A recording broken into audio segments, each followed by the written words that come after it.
পুলিচে বোমা পাইছে বা নাই পোৱা সেই বিষয়ে আপোনালোকক পুলিচে ক'ব। মই মাত্ৰ এটাই অনুৰোধ কৰিম যে টাটাই অসমত ছেমি কণ্ডাক্টৰ ইণ্ডাষ্ট্ৰি আনিছে আৰু বহুত অসমলৈ বিনিয়োগ আহিব। বহু বছৰৰ মূৰত অসমখনে অলপমান বিকাশ আৰু প্ৰগতিৰ মুখ দেখা পাইছে। মই বোমা আছে নাই এই বিতৰ্কত নগৈ মই আলফাৰ সেনাধ্যক্ষ পৰেশ বৰুৱা ডাঙৰীয়াক অনুৰোধ কৰিম যাতে কোনো কাৰণতে আমি অসমত এনেকুৱা পৰিৱেশ সৃষ্টি কৰিব নালাগে যাতে বিনিয়োগৰ পৰিৱেশটো নোহোৱা হৈ যায়। প্ৰায় 14 লাখ নিবনুৱা যুৱক যুৱতী আছে। যদি উদ্যোগ নাহে আমাৰ অসমৰ যুৱকবিলাক কৰ্ণাটক অন্ধ্ৰপ্ৰদেশত সিকিউৰিটি গাৰ্ড হৈ গুচি যায়। যদি অসমৰ যুৱকে অসমত নাথাকে কাক লৈ আমি অসমখনক উন্নত কৰিম বা স্বাধীন কৰিম? তাৰতো কোনো অৰ্থই নাই।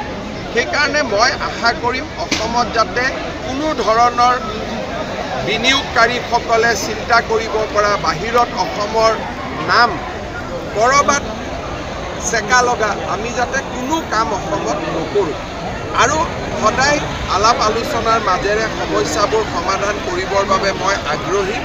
আগতেও মই আলোচনাৰ কথা কৈছোঁ, আজিও মই দোহাৰিছোঁ আৰু পৰেশ বৰুৱা ডাঙৰীয়াক বিনম্ৰতাৰে অনুৰোধ কৰিছোঁ যাতে অসমত কোনো কাৰণতে আমি বিকাশৰ যিটো ধাৰা তাক যাতে ম্লান কৰিব আমি নিদিওঁ। পুলিচে বোমা পাইছে বা নাই পোৱা সেই বিষয়ে আপোনালোকক পুলিচে ক'ব। মই মাত্ৰ এটাই অনুৰোধ কৰিম যে টাটাই অসমত ছেমি কণ্ডাক্টৰ ইণ্ডাষ্ট্ৰি আনিছে আৰু বহুত অসমলৈ বিনিয়োগ আহিব। বহু বছৰৰ মূৰত অসমখনে অলপমান বিকাশ আৰু প্ৰগতিৰ মুখ দেখা পাইছে। মই বোমা আছে নাই এই বিতৰ্কত নগৈ মই আলফাৰ সেনাধ্যক্ষ পৰেশ বৰুৱা ডাঙৰীয়াক অনুৰোধ কৰিম যাতে কোনো কাৰণতে আমি অসমত এনেকুৱা পৰিৱেশ সৃষ্টি কৰিব নালাগে যাতে বিনিয়োগৰ পৰিৱেশটো নোহোৱা হৈ যায়। প্ৰায় 14 লাখ নিবনুৱা যুৱক যুৱতী আছে। যদি উদ্যোগ নাহে আমাৰ অসমৰ যুৱকবিলাক কৰ্ণাটক অন্ধ্ৰপ্ৰদেশত সিকিউৰিটি গাৰ্ড হৈ গুচি যায়। যদি অসমৰ যুৱকে অসমত নাথাকে কাক লৈ আমি অসমখনক উন্নত কৰিম বা স্বাধীন কৰিম? তাৰতো কোনো অৰ্থই নাই।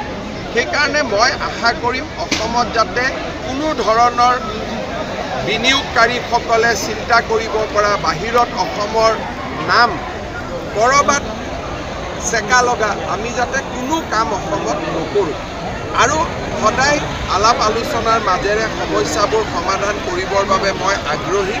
আগতেও মই আলোচনাৰ কথা কৈছোঁ, আজিও মই দোহাৰিছোঁ আৰু পৰেশ বৰুৱা ডাঙৰীয়াক বিনম্ৰতাৰে অনুৰোধ কৰিছোঁ যাতে অসমত কোনো কাৰণতে আমি বিকাশৰ যিটো ধাৰা তাক যাতে ম্লান কৰিব আমি নিদিওঁ।